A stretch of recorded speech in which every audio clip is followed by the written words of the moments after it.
আজ সকাল থেকে আমার ছাদ বাগানে কাজ শুরু করেছি। এত গাছের ভেন্ডি যে তুলতে তুলতে সময় কেটে গেল টেরই পেলাম না।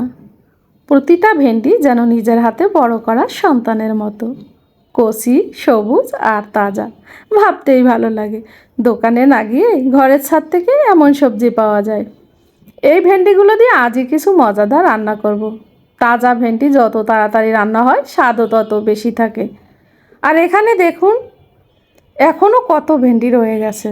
তুলতে তুলতে হাত ব্যথা করতেছে, এত ভেন্ডি লাগিয়ে ফেলেছি আমি। এমনকি তেলের বোতলেও লাগিয়েছি, যে সয়াবিন তেলের 5 লিটারের তেলের বোতল, সেখানেও হয়েছে। তো সেখানে কম হয়, বস্তায় বেশি হয় ক্যারেটে। আর এখানে পুরাতন মরিচ গাছে অনেক ফুল ধরেছে, আবারও মরিচ হচ্ছে।